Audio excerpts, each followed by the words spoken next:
Lëshohet në përdorim rruga eksprese Farish-Drenov në gjatësi prej 10.2 kilometrave, pjesë e korridorit 10, po ndërtohet nga viti 2016 dhe kushton pothuajse 45 milion euro. Parat janë siguruar nga BRZ, me këtë nga Prilepje deri në Shkup arrihet për maksimum 1 orë 15 minuta, ndërsa nga Manastiri deri në Shkup për 1 orë 40 minuta.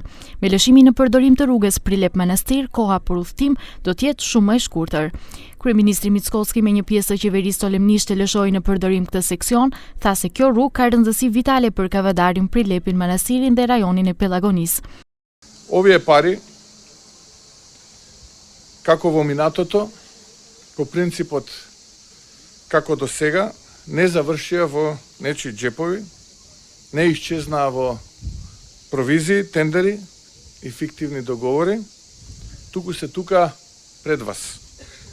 Во асфалтот, во оваа делница, во реални, опипливи дела.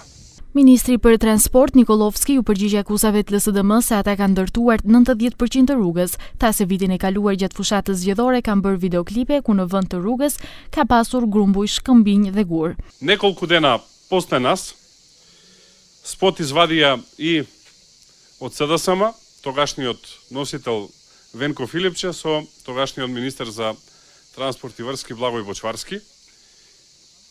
И имаше две реалности. Ние излеговме на пат кој што не постоеше, тие излегува на завршен пат.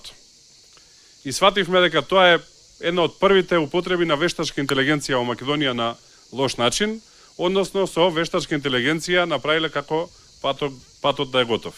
Drejtori i Ndërmarrjes Publike Rrugës Shtetërore Trajanovski tha se pjesa më e madhe e kësaj rruge ka qenë ndërtuar. Кога дојдов на функцијата директор на јавното предпријатие Државни патишта, овој пат во најголем дел беше направен. Меѓутоа, се работеше со многу слаб интензитет. Да речам скоро да не се работеше. Имаше проблеми кои што треба се решат. Lëshimi i këtij sektori nuk kaloi pa përplasje partijake. Opozitarja LSDM doli me akuza se pushteti po krenohet me petkat e huaja, pohojnë se gjatë kohës së pushtetit paraprak në krye me LSDM-n është përfunduar mbi 90% e rrugës në Farish.